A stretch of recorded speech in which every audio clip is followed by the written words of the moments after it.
Hello, good morning, good afternoon, good evening, wherever you are in the world. Welcome back to another episode of the Opinionated Brit podcast. My name's Andy, and I'll be your host for this wonderful episode. On this podcast, we talk to some of the influential people from the wet shaving, men's grooming, and YouTube world. We find out what they're known for, who they are, and have conversations that you might not normally get to hear. On this episode, I'm talking to arguably one of the biggest names in the wet shaving industry. Every product they make is meticulously thought out, unique, and supported by a host of characters, stories, adventures, and Easter eggs. The man that most of you will know as the face of the company started it by accident on the edge of the Costa Rican rainforest with a homemade afterbite product called Itch No Mas.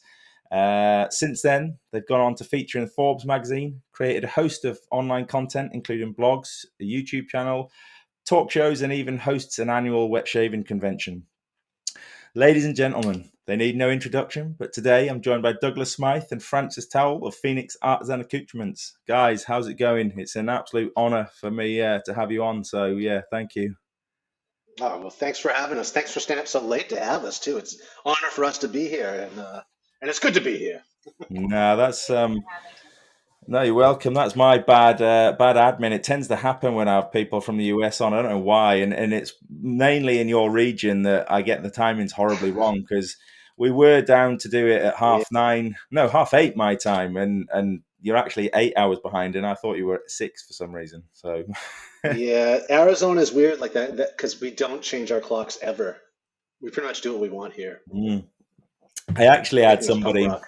because I do another podcast with a guy called Todd Stanfield he hosts the Take Care Man on YouTube, and we've started a men's mental health podcast recently. We had somebody from Arizona on yesterday, and we didn't have the same problem, but yeah, he said it himself that it has its own time zone, and you do things differently. So, Yeah, Arizona time.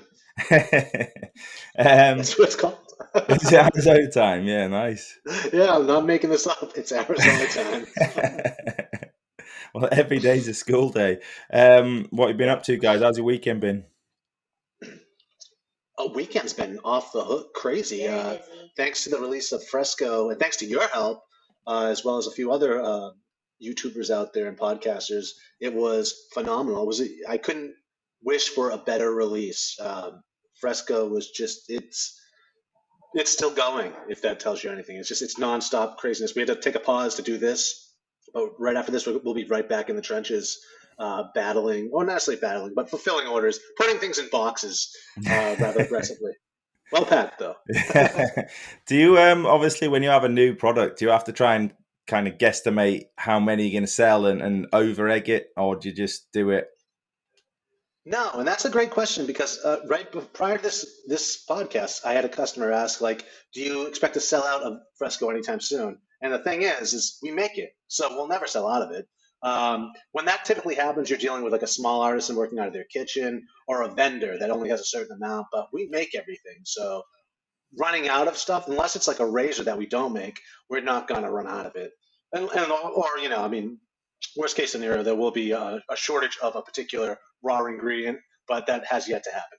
No, We that's we do know for the most part we can estimate pretty well what we're gonna need.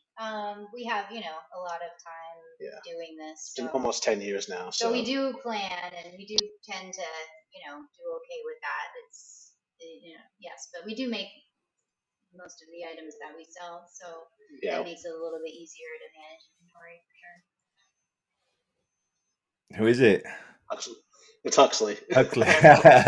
Oh, the most What did we important both turn our person. heads? Yeah. I got my door closed, so my cat, he's called Basil. He won't come in, but he's a bit of a bastard. So it's probably I'm sure he's got mental health issues. But His name's yeah. Basil. That's the Basil. most British name I've ever heard, actually. Basil. It was either going to be Basil or Diablo, and I wish we'd called him Diablo, to be honest. Yeah. But yeah, no, congratulations on Fresco. Obviously, I was blown away to get that parcel, and it was it kind of made me feel like up here. I'm only kind of a minnow in the wet shaving community, so yeah, that. Oh, stop. But I am. I, we appreciate you nonetheless. I mean, I No, think you're that's doing it. a great job. And anyone that brings any value and positivity to the web shaving world, deserves to partake in something epic. No, I Oh, we lost our agree. I voices. agree. But yeah, no, it is a. I mean, I've only used it once, but it is so far pretty epic. And I don't. I'm called the Opinionated Brit for a reason. I wouldn't tell you if it wasn't. So. Yeah, I know. I was afraid to send it to you. I was like, I hope he likes the cube. Oh yeah, no, I'm a big fan of the cube. Yeah, the cube is pretty awesome, and it's nice to get well, not I suppose a scented version, but I've got the mentholated version. But you know yourself, it's difficult to get hold of these. I suppose the more let's say bespoke elements of what you guys do in the UK. So yeah, I'm. Yes, yeah. But That's not by design. no, that's it. We're Well, working on that. We've been working on that for like 5 years. yeah, Brexit hasn't helped though, has Endless. it? No, that's only complicated things for everybody involved, it seems. Yeah, thanks everybody that voted to leave. I wasn't one of them, so Yeah, don't blame me. Um, yeah, okay. so yeah, let's. I know we're kind of going to try and stay away from the whole PAA thing. Not so much, obviously. That's why you guys are here. But give us a little potted history of how you guys have come to be sitting where you are at the pinnacle of your career on the Opinionated Brit podcast. You want to do this?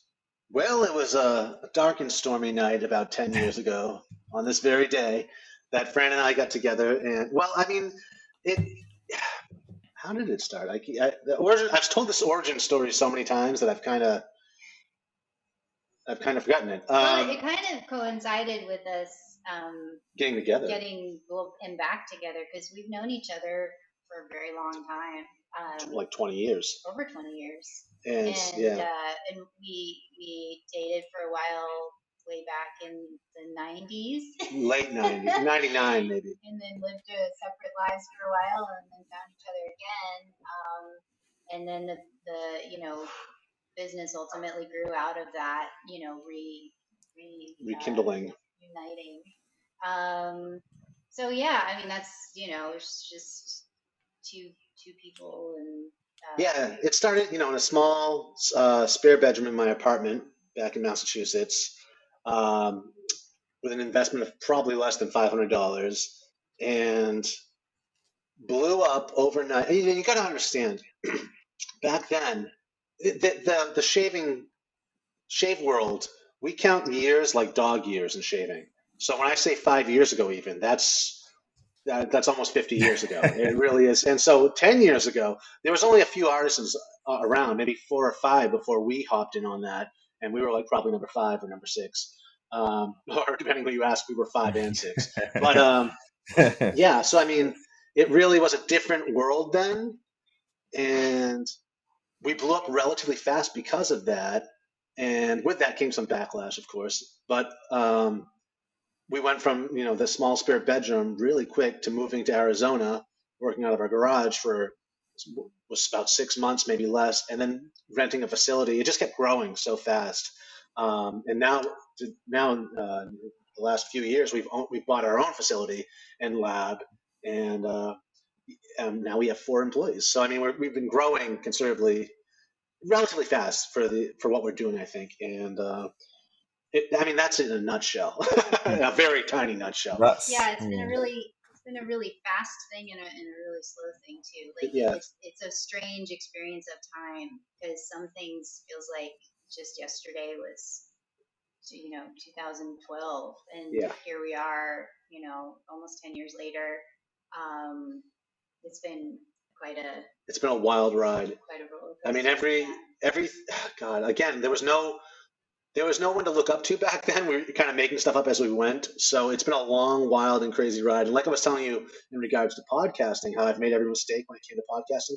I've also made every mistake as a business person as well, and an artisan. So it's been a very educational and wild, as well as fun ride. No, yeah. I mean, it is a unique industry, and you'll probably agree with that. And it's not so much you don't have to keep up with a trend because you guys, not just you guys, but the artisans make that trend, don't they? If there's something that you guys bring out that's unique, somebody else has to sit there and think, well, what can I do to make it my product unique? So I think, like Or Fran what can said, I do to make the same exact product that he just did? yeah, Like, yeah, exactly. we'll see that too. You'll But see that more different. often than not. Yeah, it's I don't know. Would you say it's a niche industry, or is it? Yes, It's a niche within a niche. I think so for sure. I mean, I think even the way our website right now presents itself, and we have starter kits and we have a lot of content for people who are either getting back into wet shaving or want to learn more about it or try it. But I mean, it's like there's just so much that we offer that I think it's almost to some people a little bit overwhelming at how many things there are, Nuances. Yeah. the How many fragrances and rabbit all the holes? products. And yeah, I mean, we were kind of joking last night about, like the t-shirts and the coffee mugs and all of the stuff too that we Yeah. offer. All the tchotchke. You could move through your whole entire day and have, like a Phoenix shaving, Oh yeah, yeah, a yeah. Phoenix shaving Like we coffee could mug. sponsor somebody like at Life, not at Yeah, sport, not anything else, but Life in general. Like there's always can be some Phoenix shaving on you in some way, shape, or form. So if you like want to really, it doesn't have to end with the shave, is what it all comes down to when it comes to Phoenix shaving. yeah, but I mean, I think the whole idea for both of us is to try. I mean, our motto is try something different. So, we just try to innovate and also preserve that history simultaneously, but also Yes, like to the best of our ability, just talking with people via email or with our site is just be approachable and there's something for everybody at every level of shaving and there's and price point. easy ways to get involved, yeah, for different price points. So we are trying to be a one-stop shop and we're trying to be something that anybody can, wherever you're at, you can start at a place that works for you. Like a people's company. Like that's like we never really wanted to price anyone out of the hobby. We always wanted to be like the people's razor company or whatnot. That's why I've always offered affordable prices. But different rates, and depending who you are and what you're willing to spend, we have something for you. That's what it all comes down to. Just want to keep And we're it super interesting. accessible as well. Yeah. It's our passion. Exactly, and I think the thing that's unique about you guys is it isn't just a company, or you're not just buying a shaving soap or razor or brush. It's an experience. The whole thing is an experience, and you put, like, I suppose you put your passion in your mind into it rather than just thinking, oh, Yeah, what can we do with this? How can we bring out a new scent? You there's a backstory behind it all, which I think is what sets you apart from everybody else. yeah. It's an immersive experience, is what we're trying to create. How And people interface. and I think asking the question of like, how can we do this different or better? How can we everything with everything that we do? Yeah, how can we do this better? Yeah, I always think that you can pretty much do everything better, and I look for, well, we look for the better way to do that, is what it all comes down to. No, I agree. Um, so no, thanks for that. I appreciate that. I say I don't want to focus too much on obviously the backstory, and everybody that knows you guys knows it to a degree, and you've done many of these podcasts and interviews. But I've got some of my own You know what questions. though? You know what though? We've been for you and just for you, Andy. We've changed everything. Like I have a whole new origin story. We've been working on this, so like it's gonna be one big lie. I just want people to know, going in, disclaimer, it's all fake. This is news to me No, too. no, I I'm had joking. no idea. However, you might hear some noises in the background. Huxley might be coughing up a chicken bone or something like that. So every now and then, if you hear something, Nice. to the listener at home, it's not me, it's not Fran, it's 116-pound It's Malamute under the I table. think he's Again, Always works out. it's an experience. We're getting a unique Yeah, exactly. experience. We want you to be part of this. immersive. Yeah, Huxley's making it really immersive for my feet right now. um, so yeah, I said I've got a few questions. So, in terms of like traditional wet shaving, it is kind of obviously back in the Gillette heyday with the Fat Boys and the Slims and everything else. That's all there was, and that was shaving. And then obviously it's developed, and you've got your cartridge razors and everything else. Do you ever think it'll become the norm again? Do you think it'll do full circle where traditional wet shaving with a DE or a single edge will become the norm again? And or do you think the modern man just wants an easy shave? I don't know. Over the years, my opinion or idea of this has changed. The big boys are watching us little guys, and it's pretty obvious, as you can see with Gillette in the last couple of years. They've re-released a safety razor, not one of their own. I mean, they've kind of ripped off Edwin Jagger and Moulet, but they're hip to it. They've put some time and energy and they've invested in this, so they're obviously watching. Um, they also P&G also owned Art of Shaving, which was in pretty much every mall across the country for years. So they're hip to it. Um, I've often thought, maybe 5 years ago, there was a report out that they were saying the beard craze has been hurting them, Gillette in particular, and I don't think that's the case at all. I mean, yes, it does play a part of it. The beard craze actually was probably started because most guys hate shaving from using these plastic cartridges and so on and so forth. But so they've caused this problem for themselves. However, they didn't mention anything about wet shaving cutting into their um, profits. And I think they did that intentionally because as soon as they mention wet shaving or traditional shaving, that's when people will start paying attention to it again. Mm. So they want to play part of it, but they really do it in a subtle way. So the more involved they get, the more of a return we may see. But I'll say the first sign that it's come back to being what it once was is when we see a double-edged blade maker appear in the United States. Aside from Persona, they've been around forever. But I mean, like as soon as you see an independent one come into play, then it's here to stay. As of right now, we're all relying on blades from other countries and whatnot because that's where it survived. When cartridge razors took off here, other countries were still using safety razors and double-edged blades. Thankfully, because had they not, we may not be using them again right now. So yeah, it's interesting to sit back and watch where it's going. I'd like to think more people return. People are just so weird, is what it all comes down to. Some people actually hate on traditional shaving because they think it's a hipster thing or a woke thing. I don't even know. I mean, like everyone has their issues to hate on everything nowadays. So there might be some blowback from that. But the more you see it appear in movies and in the hands of influencers and celebrities, then we can probably plan on seeing a huge resurgence. But again, in the last 10 years, it's grown a lot, and so that makes me feel good about things. Do you ever get worried about the likes of Gillette and Wilkinson Sword if they did decide, oh, actually, we want to get rid of the cartridge razors, or not get rid of them, but we want to push the DE? Does that worry you at all or not? No, not at all. Because I mean, Gillette's and those bigger companies, Wilkinson's, they're more like the corporate. They're like McDonald's or something like that, and we're like a scratch bakery on the corner. So, it won't really affect. It's going to be a different crowd still. And in fact, I would like to see that because it'll make more people hip to the scratch bakery on the corner. No, and we all know the bakeries on the corners do things better than the big boys. So, Of course. um, yeah. Well, So the thing is, when the scratch bakery on the corner, you can talk to the guy who's actually making your sandwich. yeah, Where you can't McDonald's, you can't talk to the decision maker. So I yeah, mean, right there is the big plus, and we share that, being yeah, small yeah. artists. It's more accessible. Yes, If you've got by a design. problem, yeah, exactly. If you've got a problem, you can go straight to the people that make it rather than having to go through the whole contact us Oh, scenario. And yeah. Talk to the gatekeepers and maybe get through, maybe not get through. When you talk to our helpline or our chat bot, you're talking to one of either friend or myself. And where else do you really get to do that? Not nowhere with Gillette and nowhere with Wilkinson or any of the big boys no, or Well, and Big Razor.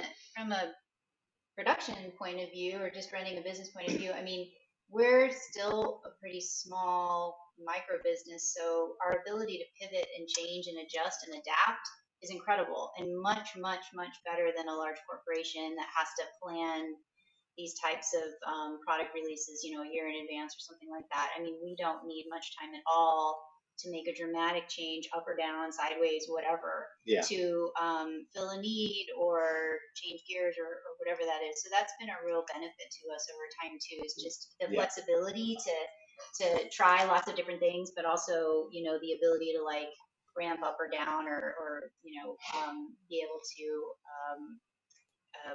just Pivot on a dime. be able to respond Yeah, we're very responsive. That's the one thing about being a small business is we can. I mean, big businesses have to, order pallet loads of raw ingredients, so they have to stick with whatever formulation they've come up with. Where we can make adjustments as we go. We don't have to worry about that. We're just a smaller operation, so we're definitely I mean, quicker, we do faster. get pallets of raw ingredients, but Right. we still like. I mean, we're literally 6 people in a few thousand square foot facility, and we're just What changes we make will not affect anything with the entire corporation. No, it's a fair point. You can react to the demand a lot easier than a corporate company. I suppose if somebody wants I don't know, if there's a demand for pink shaving soaps, you can probably turn one round in a couple of weeks rather than a year. No, a couple hours. Hours. There you go. Yeah, and it's funny because I'll often read in the shaving forums like, what constitutes an artisan? Is Phoenix Shaving still artisan and whatnot? And it's like, I don't think they understand the word artisan, because as long as we're still rolling up our sleeves and getting our hands dirty, making stuff from scratch, no matter how many employees we have, we're still artisan. It's like, and you can have an artisan bread company as long as they're making stuff from scratch, they're still artisan. Versus a corporate company, it's just so it's and we're both still 100% involved every day, 7 days 24/7, with every aspect of what happens. Like, we haven't stepped back, or we just have more people because we literally don't have that many hands to get everything done. But it hasn't reduced our. We're not like, oh great, we can take a 6-month vacation to Cabo now. But we've never taken a real vacation in the last 10 years. We're still just in the trenches, and we're just like getting other people to come join us. And, so we try to, and we value that as much as our customers, when they talk to us directly, acknowledge they appreciate being able to talk to them. Oh, hell yeah. And I wouldn't even want it to be the other way around. It's kind of like a deadbeat landlord or something like that. Or a business owner. Like, you need to be on the scene. You need to be part of it still to be effective. And it's just, we were hobbyists and collectors first before we were a business. So anything else, if I was to do anything else, it wouldn't be done in the same way I do this. I couldn't do it. I couldn't market or I couldn't sell anything else aside from shaving, because this is what I love and this is what I believe in. No, it's a very good point. It is a very good point. I suppose so. My first love before traditional wet shaving, or my first addiction, legal addiction. I haven't been. That sounds wrong. I've never had. Let's explore that. I've never had an illegal addiction. I'll say that. But no, it was probably homebrewed hair pomade. So I don't know. Have you ever heard of Lockhart's? What is? Oh yeah, Lockhart's. Yeah. No, yeah. So they're like the equivalent of you guys in the homebrewed hair pomade. And then before that, it was like mystery boxes. So Loot Crate. I know Loot Crate were a big company. Like, when was that? Must have been like 7-8 years ago. And this is purely an interest question for me. Do you think there'd ever be a demand for a mystery box, a shaving mystery box? Oh, like a grab bag type situation? Yeah, well, basically you pay like a subscription. So I don't know, like $25. Oh, for us, no, we'll never do any subscription services. We're not set up for that. We have no desire to do that. I mean, if there's any way to make a mistake, it'll be made. And I can see subscriptions being a big problem. I don't really. It's not our thing. No. Okay. Lisa, that's how we felt about it for a long time. Yeah, we've always. I mean, it kind of comes up every once in a while. We're like, really? I don't know. We just haven't. People ask, and it's like, really wrapped our minds around it. We're not interested in it. I mean, it really. Because we're an immersive experience, or we're trying to set ourselves up to be that. Why would we want to set up a subscription where people stop interfacing with us? It's just, now it becomes automated. So it's like. It kind of kills what we're about. It just makes us like everyone else. And so, no, I'm not interested. No, I'll shut up then. There you have it. So piss off. Get back in your box, Andy. What about if PAA didn't take off? Obviously, I mean, I suppose there was a point where you thought, well, it isn't going to take off. But if it didn't take off, we're still waiting for it to take off. What would you guys be doing? What would we be doing now? Or what? I don't know. What's your background before PAA? what would we be doing? Well, Fran is a certified acupuncturist, so she'd be working somewhere as an acupuncturist probably. I'd be probably working at a gas station or a petrol station. No, I'd be probably doing marketing in some way, shape, or form for someone else. And I was getting burnt out at the time I was doing that because, and I started to think I didn't really like it anymore, doing graphic design and marketing.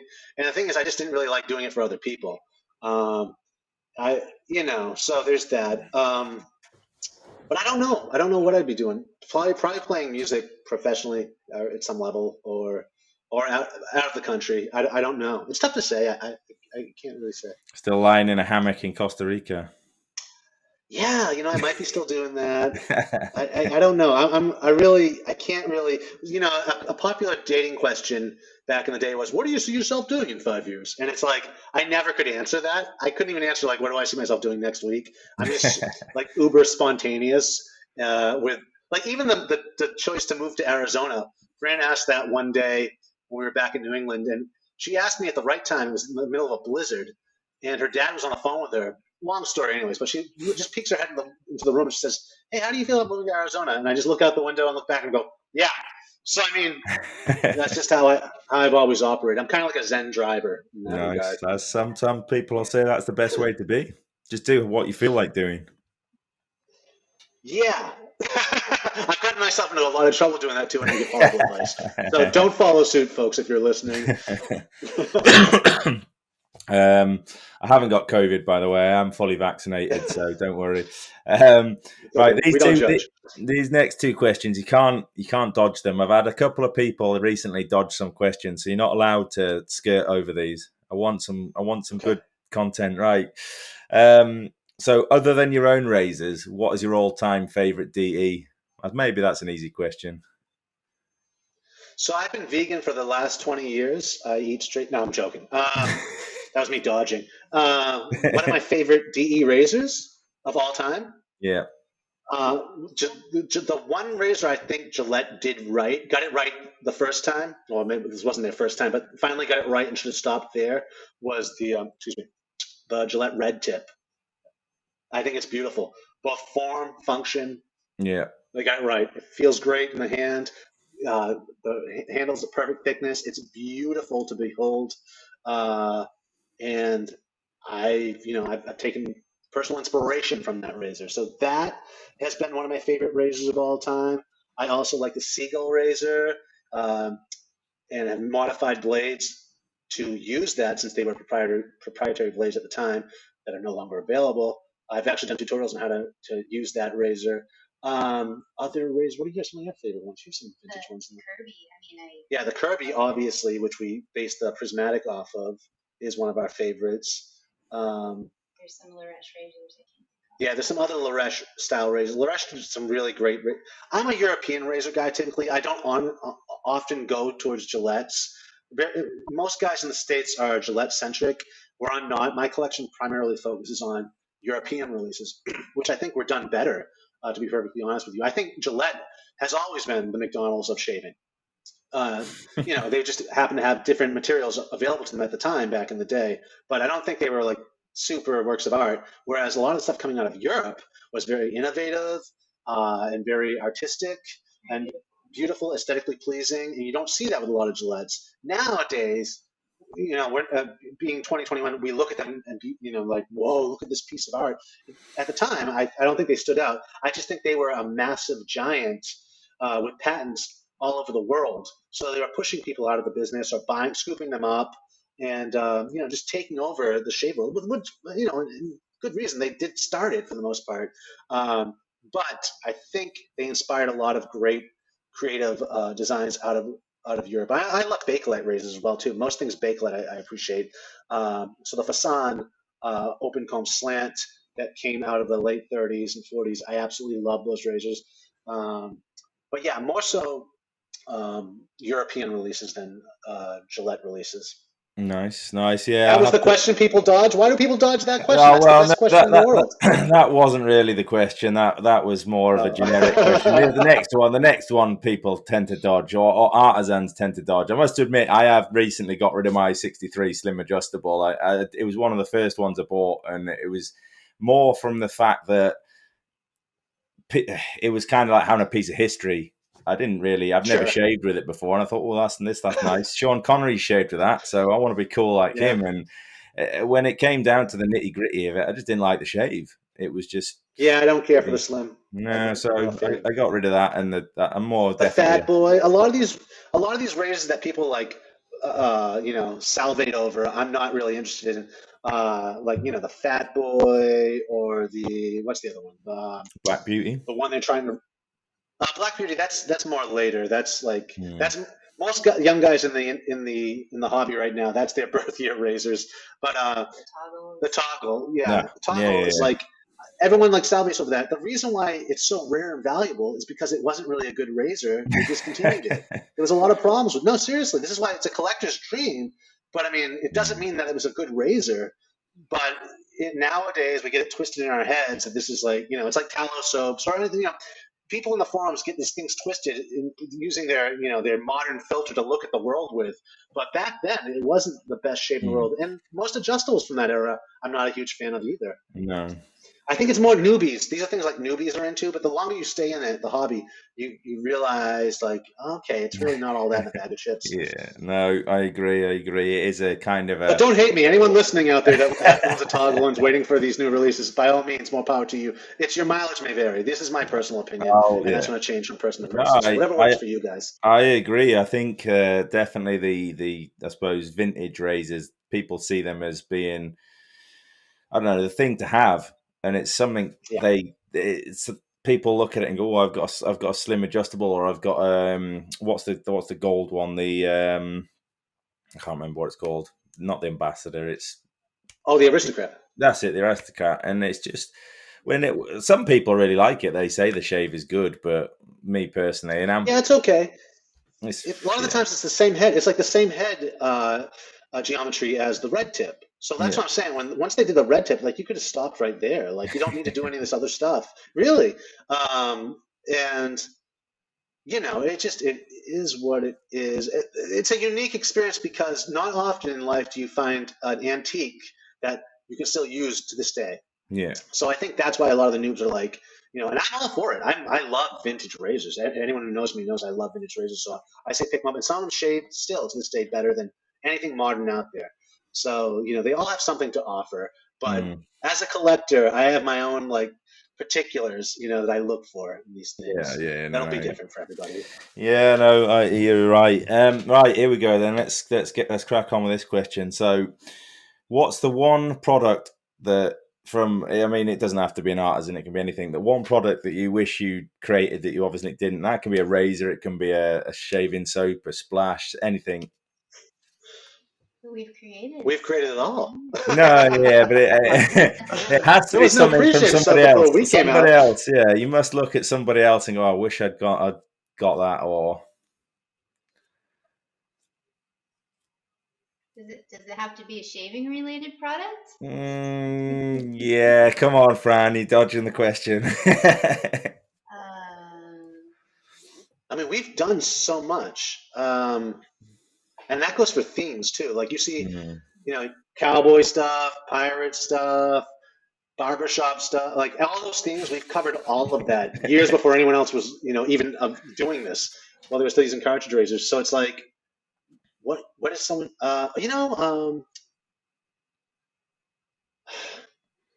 well, what I wish we did first, rather, is what Holy Black did when they started using synthetic menthol in their soap. That was a very innovative thing to do. That since then they've changed the game with that. So I wish we did that first. Stefan is very innovative, very creative, and a good friend of mine. And that was one thing that he beat me to, and I was like, "You bastard!" But so yeah, I wish we did that. Well, I don't like sit in bed wishing we did that, but if there was something like that's something that I could. Yeah. But I mean, as for other things, I mean, we do so much. We're like, isn't it enough?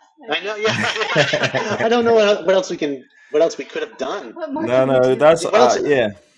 We'll go with that. We'll go with that. I like that. I mean, we've had for every like success we've had so many failures too of things that just I think the timing might have been wrong with, but.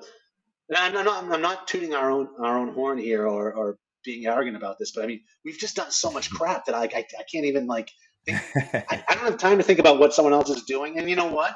I might be missing out on stuff that other people have done too because we don't pay too much attention, and that's Yeah, not yeah. that's not intentional.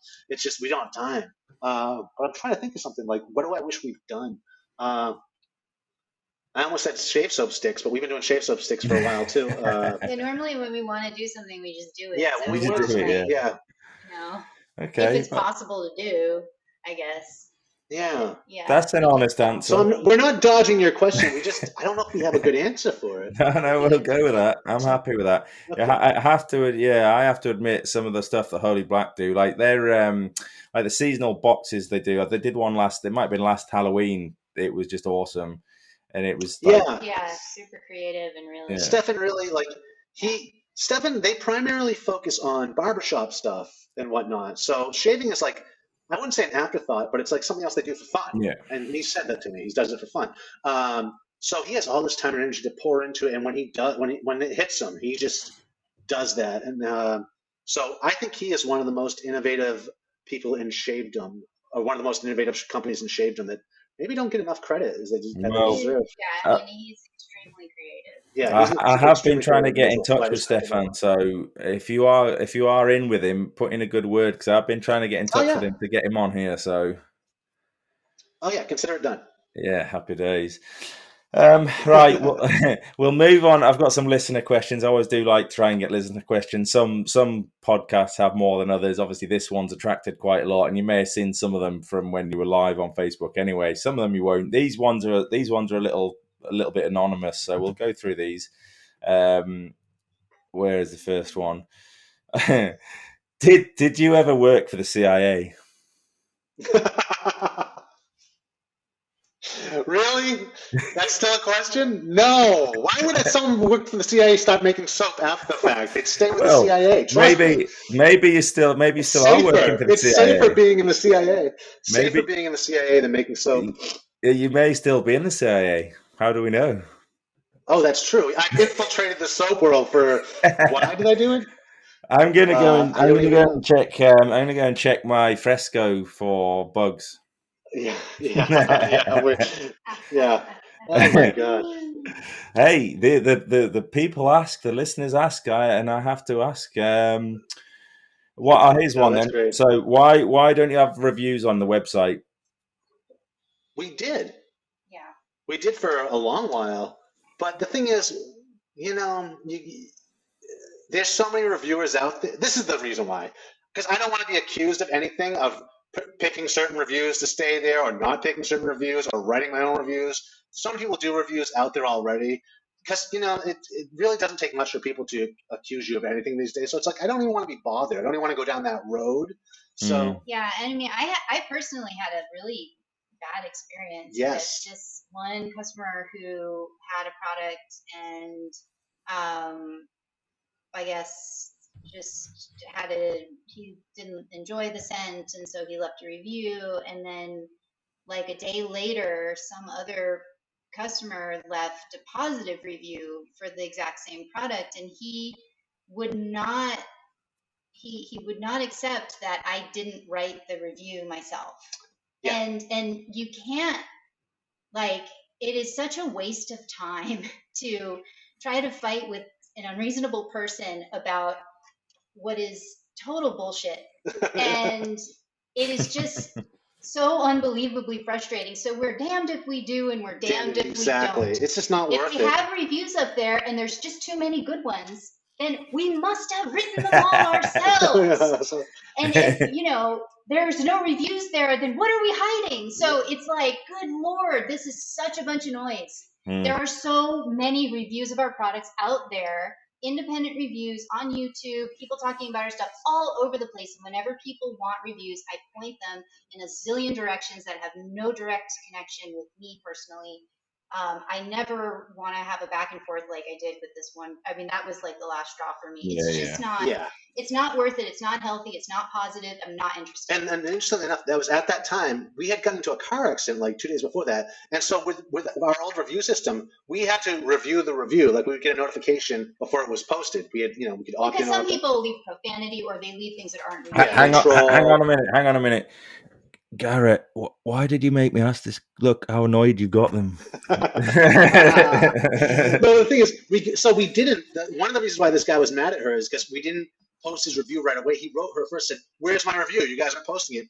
We hadn't had a chance to. We were in the hospital, after the fact, after this, and it's like, no, we're just getting to this now. And so people are just weird, we just rather not deal with it. Is what it all comes down to. Well, yeah, we'll move on from that one. This one is probably one that I need to talk to you offline about. And I was asked to ask you about Tombstone and your love of Tombstone, but I'm going to leave that one for another time because I think we could be here for a while. Here you go. So why no seasonal releases throughout the year? Why just keep them as a seasonal release? I know it may sound a bit of a funny question, but why not keep them on? What do you? Oh, well, Why do we do seasonals? we No, can't yeah. Well, make why don't you keep them on two. throughout the year? Yeah. Yeah, we cannot possibly make 200 different scents at one time.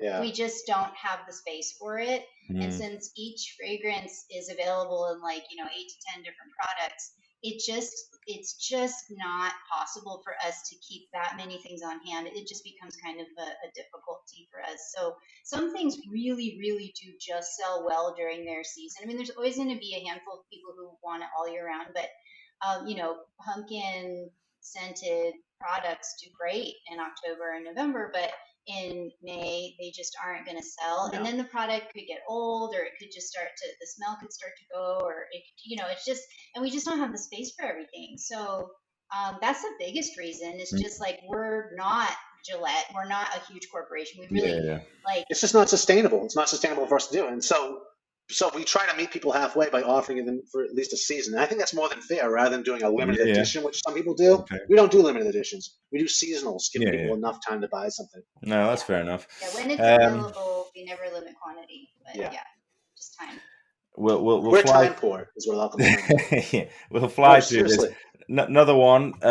Without Fran, would PAA fall apart? Oh, yeah.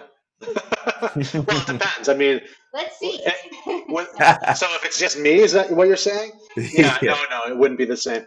I would be in that hammock. Okay, so the fair answer to this question is PAA, or Phoenix Shaving, is the synergy of the two of us, really. Like, there's this 1 + 1 = 5 with us. Like, I could have never.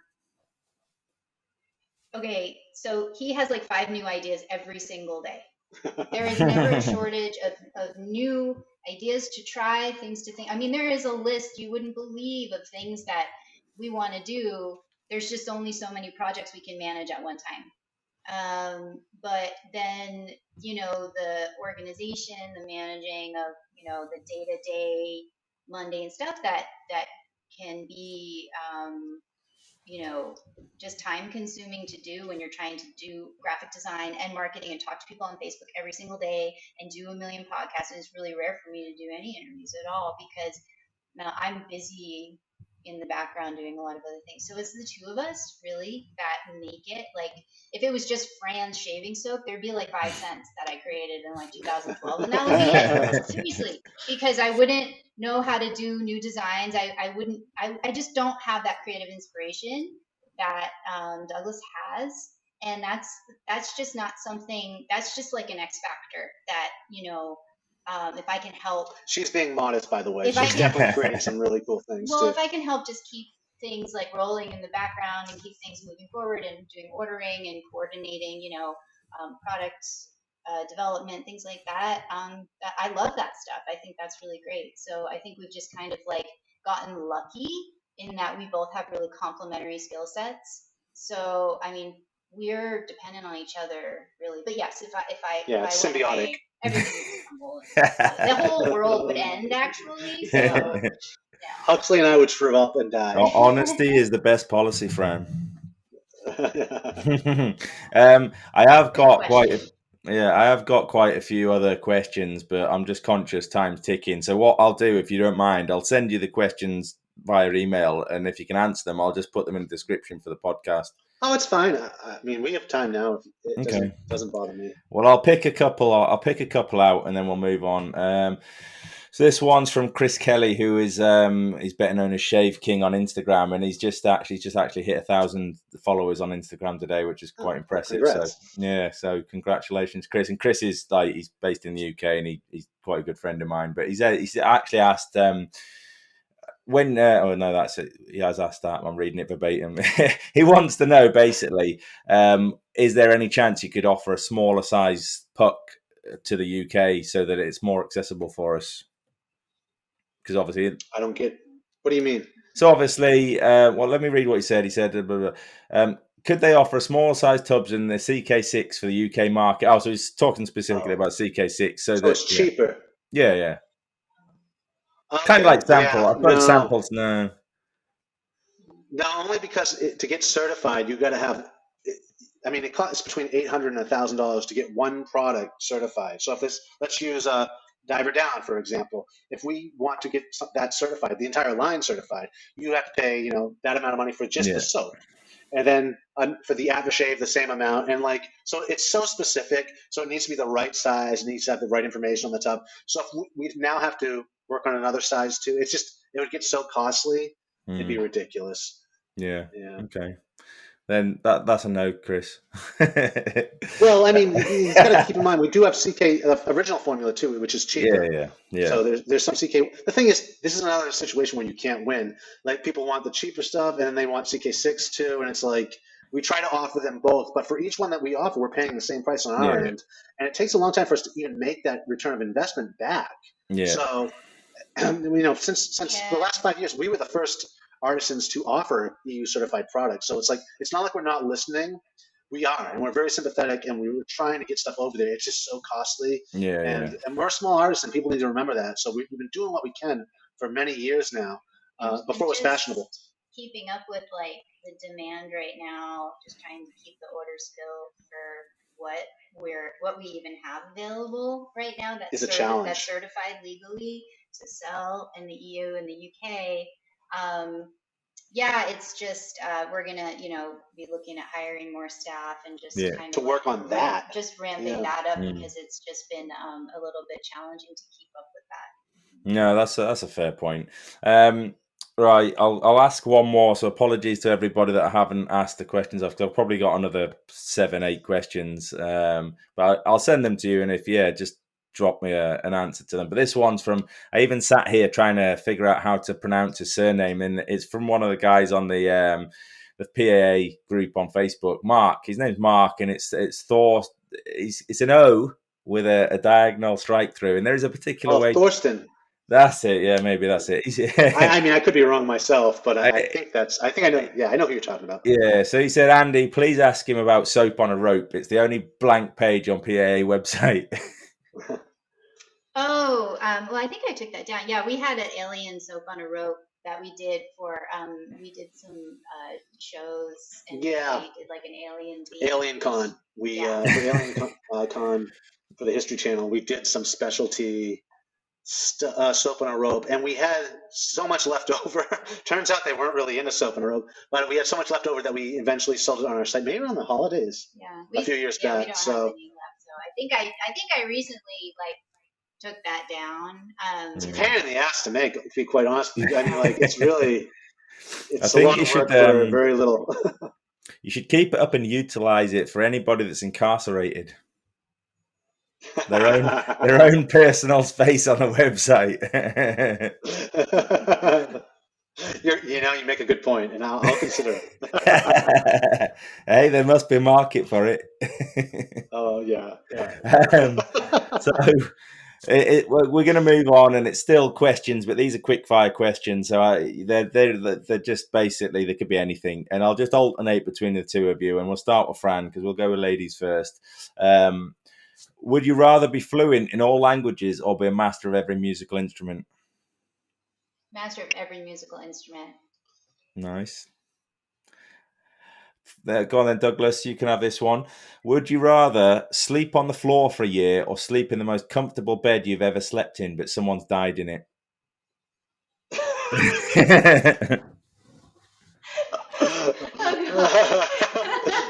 Well, I mean, were the beddings was it clean Are they since still then? in it? Yeah, are they still in it? Or are you like, well, I don't know. They didn't put that much thought into it. They just I've died in. stayed at a lot of places, and especially when I was living in Central America, the places I stayed at, I probably could have caught AIDS in. So I clearly have no problem staying in beds that people have probably died in. Yeah, I mean, you take your chances.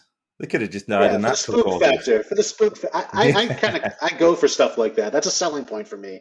Really, someone died in here? Totally, here's $2. You know, Okay, and well, I'll take it. There's there you a go. there's a story there. You can have this one. You can start your next saving soap. You can call it Dead Bed. Dead bed. Yeah, I got bedhead and dead bed. Yeah. Come on then, Fran. If you were arrested and the police told your friends and family that you'd been arrested but gave you no explanation, what would they assume you'd done? I was arrested. God.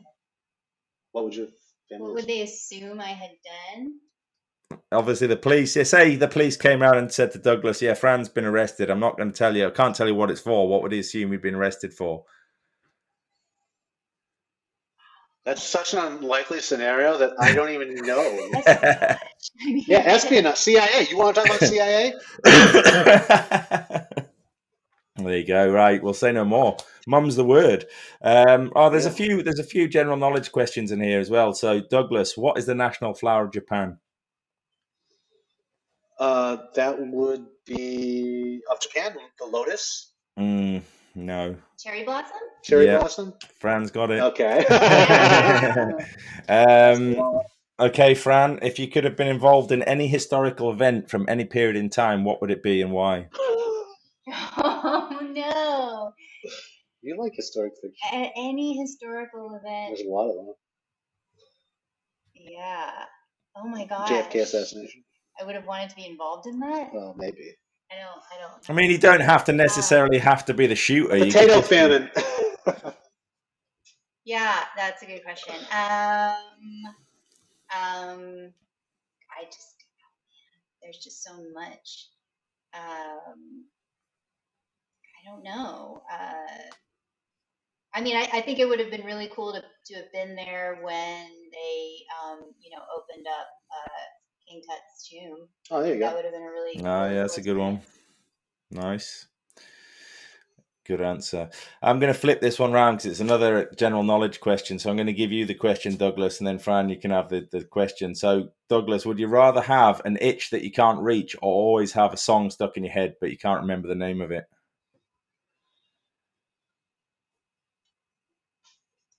This just happened, well, kind of. The song. That's a dumb question. As far as I'm concerned, they're both the same. So my answer would be yes. Yeah, I suppose they are the same. They're both They're going to torment you just as much. I'll go with that. Yeah. I'll go with that. Right, Fran, name the best-selling book series of the 21st century at the time of this podcast. The 21st century. Yeah. The best-selling book series of the 21st century. Harry Potter. Well, that started in the 20th century. Did it? Yeah. But I mean, maybe it is the best one of the 20s for the Harry Potter series. Well, that's what my answer says, and if it's wrong, I need to go and shoot my researcher. But Well, it might not have gained popularity until the 21st. Yeah, so it's probably the Harry Potter series. yeah, well, that's what it says. That's what it says here, but it may be the 20th century. I don't know. No, Harry Potter's 21st century, surely. Sure. Yeah, it's got to be because those kids are how old are they now? They're going to be like 21. Yeah, older than that, I think. No, I think the very first book came out in like 90 something, and then the rest of them. Maybe. I read adult books, so I mean, I've exposed too much about my knowledge of Harry Potter books. Right, Douglas. If you could have a meal with anyone, fictional or non-fictional, dead or alive, who would it be? Well, either Kate Bush or Aldous Huxley. I don't know who either of those are, but we'll go. Fine. That's fine. Yeah, you gave me the answer. Shameful, but fine. Yeah. Right, Fran. Would you rather fight 100 duck-sized elephants or one elephant-sized duck? The elephant-sized duck. That's The like duck-sized elephants. yeah. Well, I don't know. I'd take my chances with the elephants. You could kind of at least kick them. I suppose if they're quite, Yeah. maybe the duck. And as long as they're not the size of a goose, I can handle it. Yeah. They have to be duck Duck-sized is size. just the True. Okay, Douglas, what color is found on 75% of the world's flags? Blue. red. Fran's got it, red. I actually said white. That was my first guess, but yeah, it's red. Fran, would you rather 30 butterflies instantly appear from nowhere every time you sneeze, or one very angry squirrel appear from nowhere every time you cough?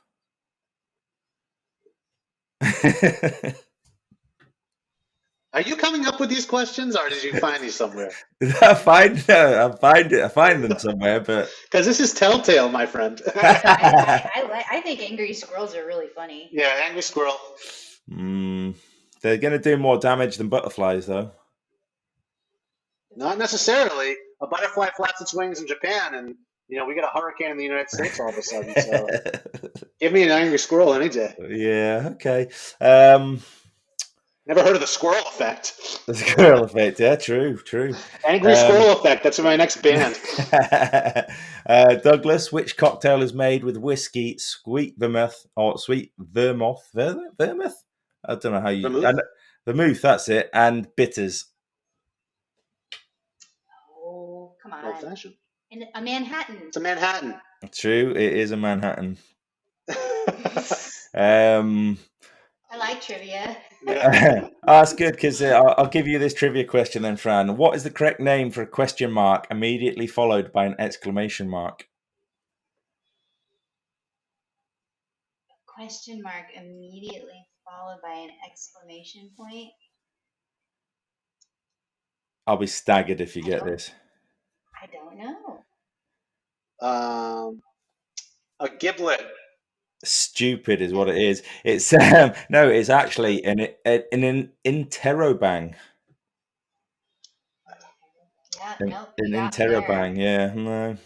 That shouldn't even be a thing. The question mark. Yeah. Apparently, it is a thing. So, Douglas, for all the words that don't exist in English, the ones that do exist in English always I find surprising. Yeah. Very pedantic. I don't know. Douglas, would you rather have to ride a unicycle to work or hop on a pogo stick? What?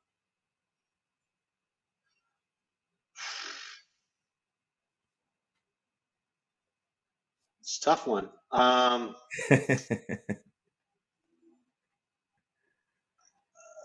I'd say, unicycle.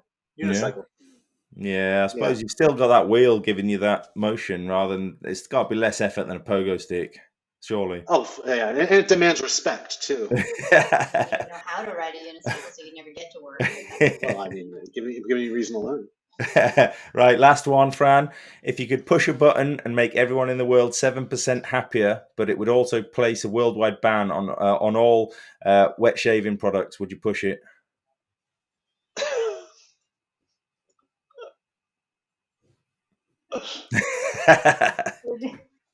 This is like a question. Happier with beards. This is the question that I think that really no. I mean, the answer is like our goal is that is a belief that wet shaving can make the world 7% happier. So why would that's not the question, though. That's not the question, because if you push that button, there is no wet shaving. You're like an evil genie or something. No, I wouldn't push the button, because I know that wet shaving makes many people much more than 7% happier. She's got a point. She wins. But that's only the people that are into wet shaving. You could make everybody in the world 7% happier. Well, everybody could be into wet shaving if they want to be. A very diplomatic answer.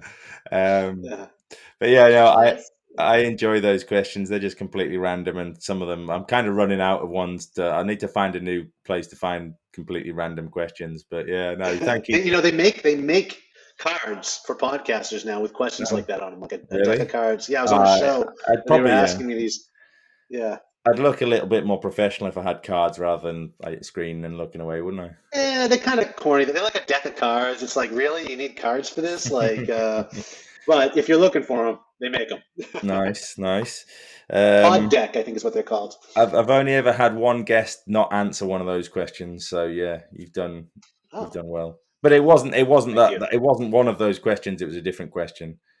It I'm was sure. I'm it sure. was the question was what's something that you've done before that you'd never do again?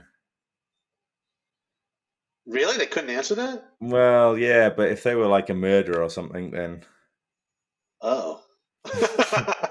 Yeah, there's that. I'm sure they're Mine not. would be going on a cruise. That would be my answer. Yeah, yeah. No, I haven't That's been like on a everything cruise. I hate in the world, like in one place. Like I just say blow them up. You're not old enough to go on a cruise. I like him even more. Right. So, unfortunately, for people watching on YouTube, so this will go on, I'll put it on YouTube on my channel. This is the end of their journey Oh, because obviously YouTube want to try and shut me down and put me in federal like prison, or I don't know, would it be federal or state penitentiary that I'd go in for copyright issues on music? probably federal. Okay, yeah, I don't want to go to federal prison. So yeah, the YouTube won't let me do it. So yeah, I'll have to. This will be the end. I'll have to cut the music quiz off the YouTube upload, but you will be able to still listen to it on iTunes and Spotify, etc. So yeah, unfortunately, if you're watching on YouTube, we'll say goodbye now. But we will carry on because this will go out to Spotify and all the other Fun podcasting coasting. platforms. It must be Yeah. well, yeah. It's actually just about to turn like into Monday morning. So yeah, you'll have to forgive me. That's probably why I'm not No, probably maybe no, I probably no. In sound. fact, I think you should sell pod coasters.